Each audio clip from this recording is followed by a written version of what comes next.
ओम श्री गणेशाय नमः। आप सभी का हमारे YouTube चैनल पर हार्दिक स्वागत है। आज वैशाख मास के बुधवार के दिन आइए सुने गणेश जी की कथाएं। इन कथाओं को सुनने से विघ्न बाधा दूर होते हैं, समस्त मनोकामनाएं पूर्ण होती हैं। तो प्रेम से बोलें, गणेश जी महाराज की जय हो। बहुत समय पहले की बात है। एक गांव में एक भाई बहन रहते थे। भाई बहुत गरीब था, पर उसकी बहन पैसे वाली थी। जब बहन के ननद का विवाह था, तब बहन ने ना तो अपने भाई को विवाह में आने का निमंत्रण दिया और ना ही कोई चिट्ठी भेजी। भाई को बाहर वालों से पता चला कि उसके बहन के ननद का विवाह है। भाई ने अपने गांव वालों को बताया। तब गांव वालों ने अपने घर से चुनरी, बिछिया और साड़ी जैसा जिनसे बन पड़ा कन्या के लिए दिया। भाई सारा सामान लेकर बहन के गांव पहुंचा। बहन के घर जाने पर बहन की देवरानी बोली, भाभी जी, आपके भाई आए हैं। बहन ने पूछा, कैसे आए हैं और क्या पहना है? तब देवरानी ने कहा, पैदल आए हैं, फटी पगड़ी फटी धोती पहने हैं। बहन बोली, मेरे ससुर हवेली के सामने दुकान में बैठे हैं, मुझे शर्म आती है। भाई को बोलो पीछे के दरवाजे से आए। भाई के आते ही बहन ने भाई को एक कमरे में बंद कर बाहर से ताला लगा दिया। एक तरफ लड़की का विवाह हो रहा था, गाजे बाजे बज रहे थे, अतिथियों को भोजन कराया जा रहा था और दूसरी तरफ भाई को कोई भी पानी तक पूछने वाला न था।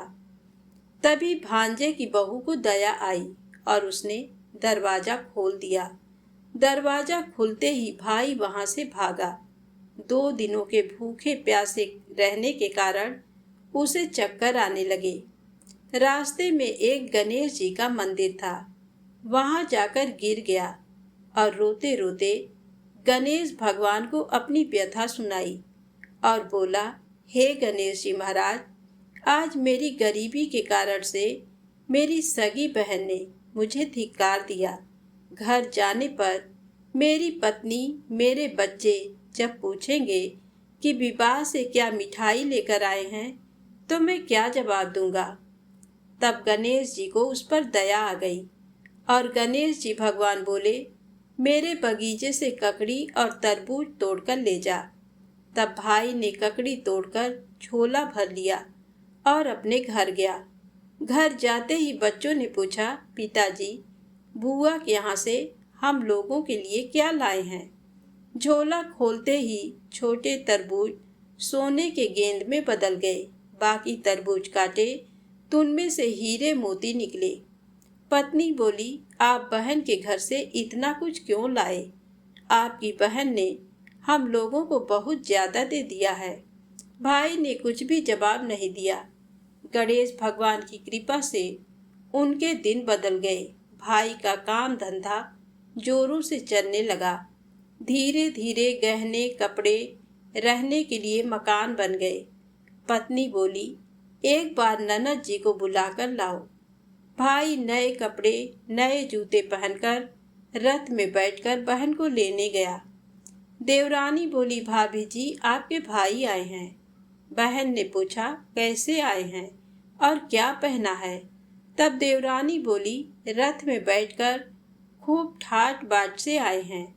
बहन बोली, मेरे भाई को बोलो कि हवेली के सामने से आए, मेरे ससुर, देवर, जेठ देखेंगे। भाई का बहन ने खूब स्वागत किया। भाई बोला, बहन, मैं तुम्हें लेने आया हूँ। तब बहन ने कहा, मुझे भी बहुत दिन हो गए हैं, चलो मैं चलती हूँ। भाई बहन को लेकर अपने घर आया। भाई और उसकी पत्नी ने बहन का खूब आदर सत्कार किया। जो चीजें मांगी सब बनवा कर दिया। बहन बोली, भाई, मुझे एक जूती चाहिए। तब भाई ने मोची को बुलाया और कहा, मेरी बहन के लिए ऐसी जूती बनाओ जो मुंह से बोले। भाई ने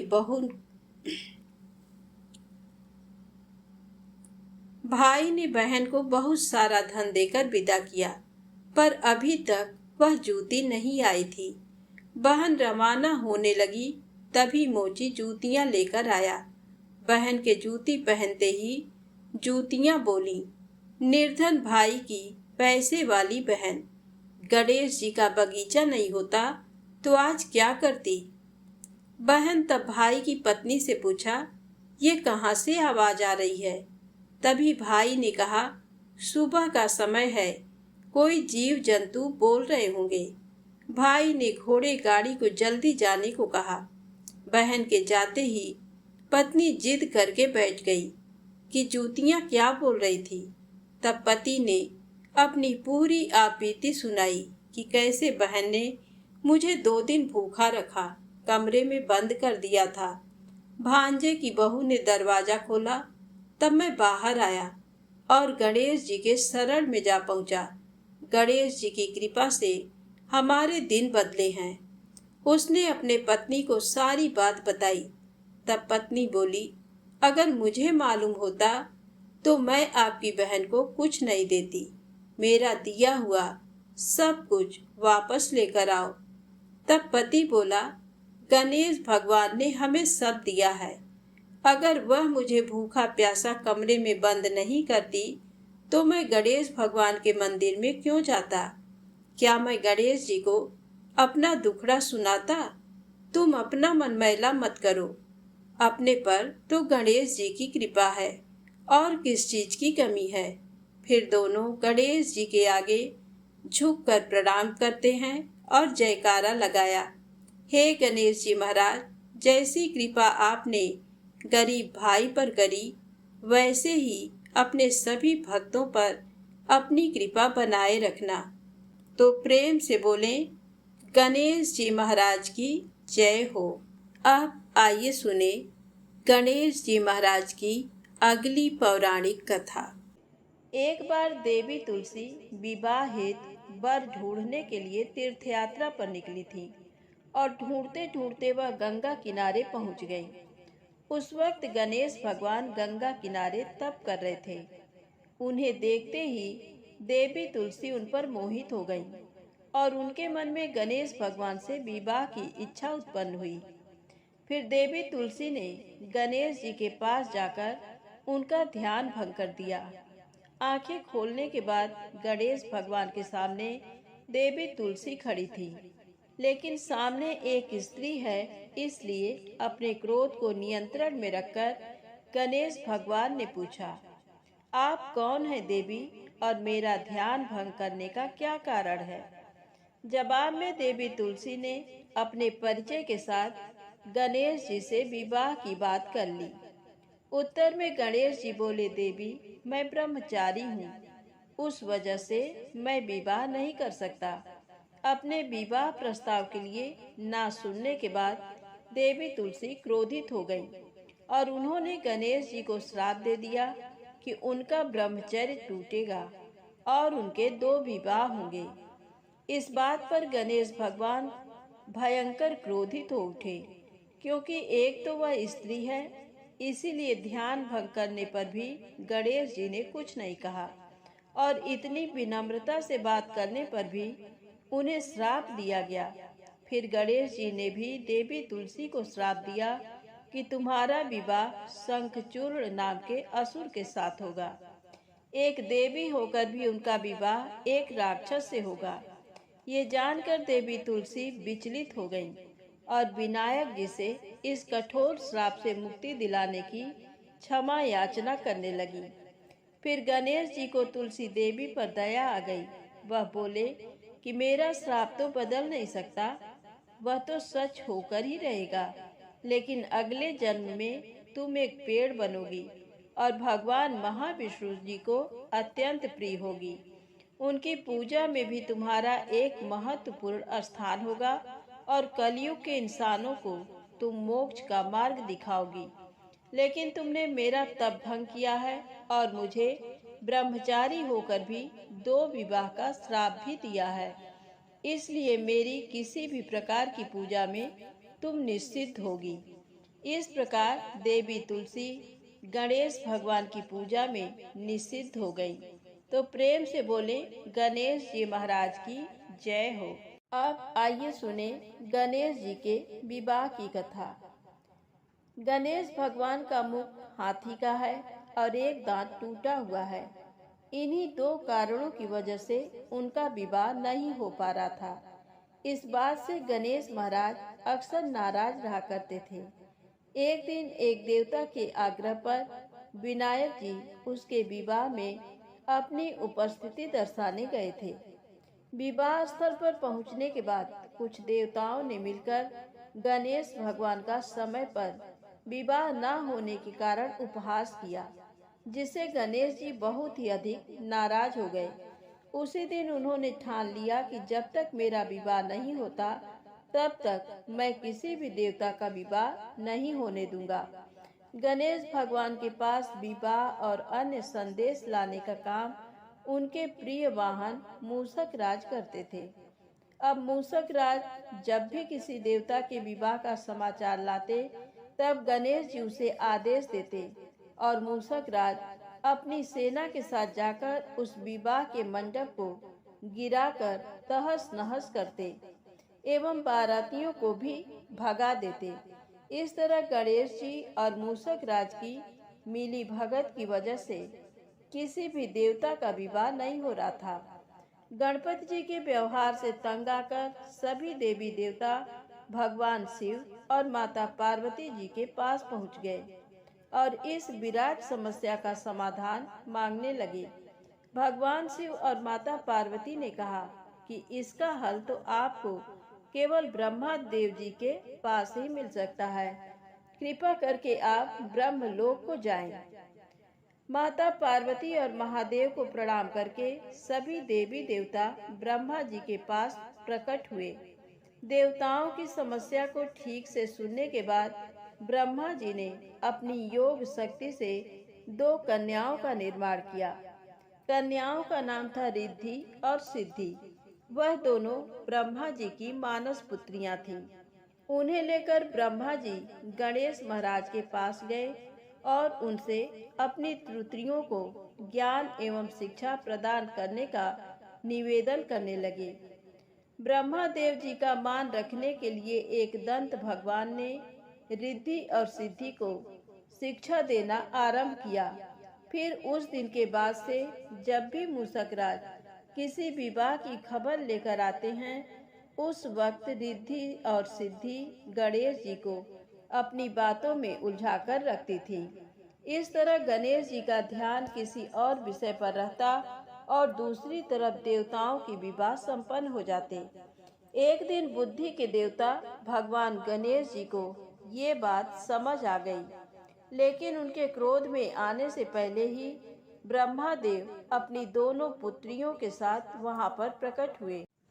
रिद्धि और सिद्धि को सामने देखते ही गणेश जी का क्रोध बढ़ने लगा, किंतु विनायक जी के मुख से कोई भी शब्द निकलने के पहले ही भगवान ब्रह्मा देव ने कहा, हे गणेश जी, आपने स्वयं ही मेरे पुत्रियों को शिक्षा दी है और अब मुझे इन दोनों के विवाह योग्य कोई वर नहीं मिल रहा है। मेरी आपसे विनती है कि आप ही रिद्धि और सिद्धि से विवाह करके मुझे धन्य कीजिए। परमपिता ब्रह्मा देव जी की शांत वाणी सुनकर गणेश जी का क्रोध शांत हो गया और वह उस विवाह प्रस्ताव के लिए हंसी खुशी राजी हो गए। विवाह के बाद अपनी दोनों पत्नियों से उन्हें दो पुत्र प्राप्त हुए, जिनका नाम रखा गया शुभ और लाभ। तो प्रेम से बोले गणेश जी भगवान की जय हो। अब आइए सुनते हैं गणेश जी की पूजा पाठ में सुनी जाने वाली पौराणिक कथा। एक गांव था जिसमें एक सेठ जी अपने परिवार के साथ रहते थे। सेठ जी का गांव के पास के ही शहर में बड़ा व्यापार था। सेठ जी गणेश जी की पूजा श्रद्धा एवं विश्वास से करते थे, जिससे सेठ जी के घर में अन्न धन के भंडार सदैव ही भरे रहते थे। उनके जीवन में किसी भी प्रकार की कोई कमी नहीं थी।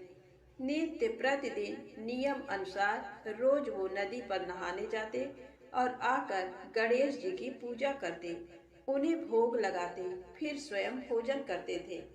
ये बात सेठानी जी को अच्छी नहीं लगती थी। वो धार्मिक नहीं थी और ईश्वर में इतना विश्वास नहीं रखती थी। एक बार सेठानी जी ने सोचा कि ये इतना गणेश जी को मानते हैं, गणेश जी की पूजा करते हैं, इससे होता क्या है। आज तो देखती हूँ वो कैसे गणेश जी की पूजा करते हैं।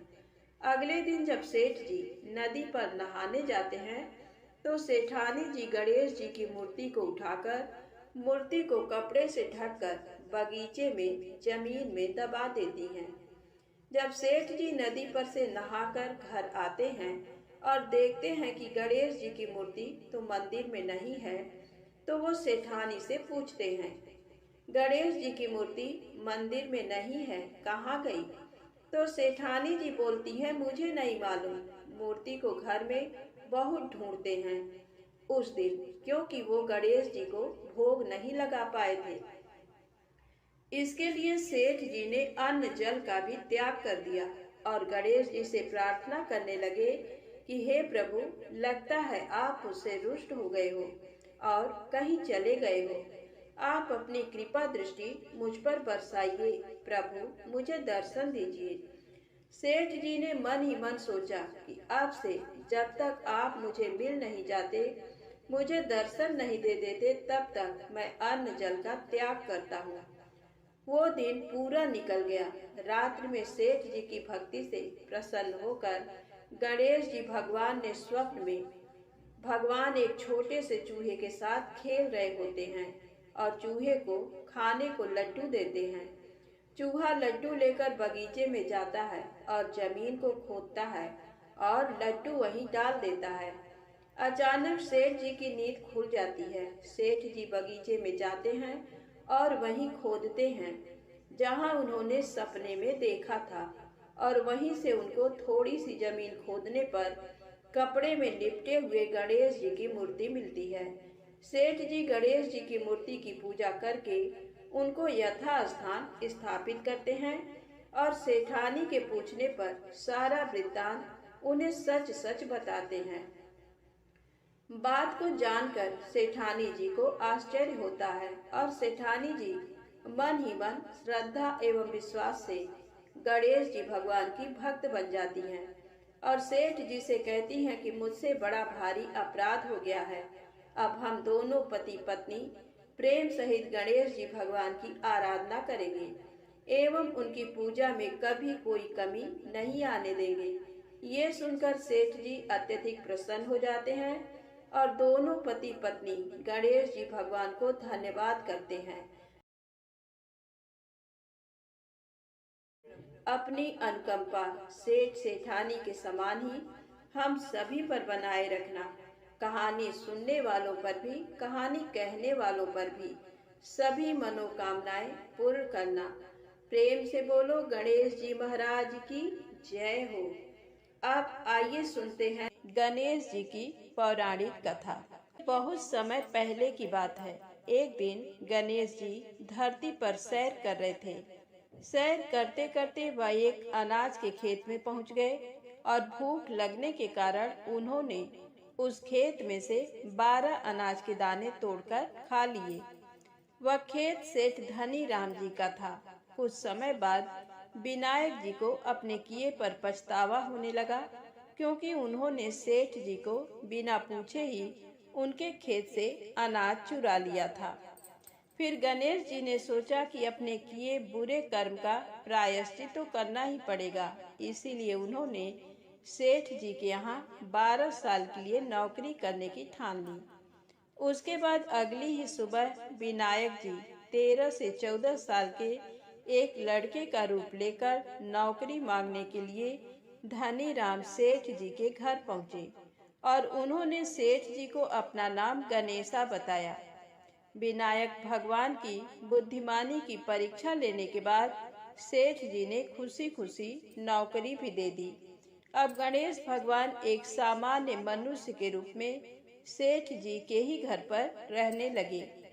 एक दिन सेठ जी की पत्नी शाम के समय घर का काम खत्म करने के बाद राख से हाथ धोने जा रही थी। ये देख गणेश जी ने सेठानी जी के हाथ पकड़कर जबरदस्ती मिट्टी से हाथ धुलवा दिए। गणेश की इस हरकत से सेठानी आग बबूला हो गई और उन्होंने सेठ जी के कमरे में जाकर गणेश जी की शिकायत कर दी। सेठानी से सब कुछ सुनने के बाद सेठ धनी राम ने गणेशा को बुलाया और इस हरकत का कारण पूछा। गणेश जी बोले कि सेठानी शाम के समय राख से हाथ धो रही थी और ऐसा करने से घर की लक्ष्मी नाराज होकर चली जाती हैं। इसीलिए मैंने उनके हाथ मिट्टी से धुलवाए। इससे घर पर माता लक्ष्मी की कृपा बनी रहती है। ये सब सुनकर सेठ जी ने सोचा, गणेशा की सोच तो बड़ी अच्छी है। उसी के कुछ दिन बाद कुंभ मेले का शुभ अवसर आया। सेठ जी ने गणेशा को बुलाया और कहा, सेठानी जी को कुंभ मेले में स्नान करा लाओ। अब सेठानी और गणेशा स्नान के लिए मेले में पहुंचे। वहां पहुंचने के बाद सेठानी नदी के किनारे बैठकर नहाने लगी। उन्हें ऐसा करते देख गणेशा दौड़ कर आए और सेठानी जी के दोनों हाथ पकड़कर उन्हें नदी के अंदर लेकर गए। उनसे पानी में डुबकी लगवाई और फिर किनारे पर ले आए। अब गणेशा की इस हरकत से तो सेठानी का गुस्सा 7वें आसमान पर पहुंच गया। सेठानी जी घर आते आते पूरे रास्ते गणेशा को ताने पर ताने मार रही थी, लेकिन गणेश भगवान सब कुछ शांति से सुन रहे थे। घर आते ही सेठानी ने सेठ जी के पास फिर से गणेशा की शिकायत कर दी। सेठ जी ने तुरंत ही गणेशा को बुलाया और पूछा, तुमने ऐसा क्यों किया? गणेश जी बोले, सेठ जी, सेठानी नदी के किनारे बैठकर गंदे पानी से नहा रही थी। मैंने इनको बीच नदी में ले जाकर साफ पानी में डुबकी लगवाई। ऐसा करने से उन्हें अगले जन्म में बहुत बड़ा राजपाट और वैभव मिलेगा। सेठ जी ने सोचा कि गणेशा के विचार कितने अच्छे हैं, मेरे परिवार का भला सोचता है। कुछ दिन बाद सेठ जी के घर पर पूजा थी। पंडित जी आने के बाद सेठ जी ने गणेशा से कहा, जाओ और सेठानी जी को बुला कर लाओ। सेठ जी के आज्ञानुसार गणेश जी सेठानी को बुलाने गए। उस वक्त सेठानी काली चुनरी ओढ़कर कमरे से बाहर आ रही थी। ये देखते ही विनायक जी ने वह काली चुनरी उतारकर फाड़ दी और कहा कि पूजा के लिए लाल रंग की चुनरी ओढ़कर आइए। अब सेठानी बहुत ज्यादा नाराज हो गईं और गणेशा पर चिल्लाने लगी। वह आवाज सुनकर सेठ जी वहां पर भागते हुए आए और पूछा कि क्या हुआ। तब सेठानी बोली, गणेशा ने मेरी चुनरी फाड़ दी। फिर सेठ जी ने भी गणेशा को बहुत डांटा। जवाब में गणेश जी ने कहा कि सेठ जी, पूजा में कभी काला वस्त्र नहीं पहनते, इससे शुभ काम सफल नहीं होते, इसीलिए मैंने ऐसा किया। सेठ जी ने सोचा कि गणेश है तो बहुत ही समझदार। इसी तरह लीला रचाते हुए उसी घर में गणेश जी के 12 साल बीत गए। फिर एक दिन सेठ जी ने नया कारोबार शुरू करने से पहले घर में पूजा रखी थी। पूजा करते करते उनको याद आया कि पूजा की सामग्री में गणेश भगवान की मूर्ति तो है ही नहीं। तब उन्होंने अपने नौकर गणेशा को पूजा घर से भगवान विनायक जी की मूर्ति लाने के लिए कहा। गणेशा बोला कि मुझे ही मूर्ति समझकर पूजा में विराजमान कर लो, आपके सारे शुभ काम सफल हो जाएंगे। ये बात सुनकर सेठ जी गुस्सा हो गए और बोले, गणेशा, तुम अभी तक सेठानी से मजाक करते थे, अब मुझसे भी करने लगे हो। उत्तर में गणेश जी ने मुस्कुराते हुए कहा, नहीं सेठ जी, मैं मजाक नहीं कर रहा, मैं सत्य वचन कह रहा हूँ। इतना कहने के बाद नौकर गणेश ने अपना असली भगवान स्वरूप धारण कर लिया। साक्षात गणेश भगवान को सामने देखते ही सेठ और सेठानी उनके चरणों में लीन हो गए और उन्होंने अपनी पूजा संपन्न कर ली। उसके पश्चात गणेश जी देखते ही देखते अंतर ध्यान हो गए। बाद में सेठ और सेठानी को बहुत पछतावा होने लगा कि स्वयं भगवान हमारे घर नौकरी कर रहे थे और हमने उनके साथ कितना बुरा व्यवहार किया, उनसे बहुत सारा काम कराया। ये सोच सोचकर दोनों दुखी होने लगे। फिर उसी रात सेठ और सेठानी के सपने में गणेश भगवान प्रकट हुए और उन्हें समझाया कि मैंने 12 साल पहले तुम्हारे खेत से 12 अनाज के दाने बिना पूछे तोड़ लिए थे और उसी कर्म का दोष दूर करने के लिए मैं 12 साल से तुम्हारे घर नौकरी कर रहा था। अगले ही दिन से सेठ जी पर गणेश भगवान की माया हो गई। उनका व्यापार दिन दोगुना और रात चौगुनी तरक्की करने लगा। धनी राम सेठ जी के जीवन की काया पलट हो गई। हे गणेश जी महाराज, जैसी माया आपने धनी राम सेठ जी पर की, वैसी ही माया इस कहानी को पढ़ने वाले और सुनने वाले हर एक व्यक्ति पर करना। कथा अधूरी हो तो इसे पूरी करना, और अगर हमसे कोई गलती हो गई हो तो उसे क्षमा करना। प्रेम से बोलें, गणेश जी महाराज की जय हो।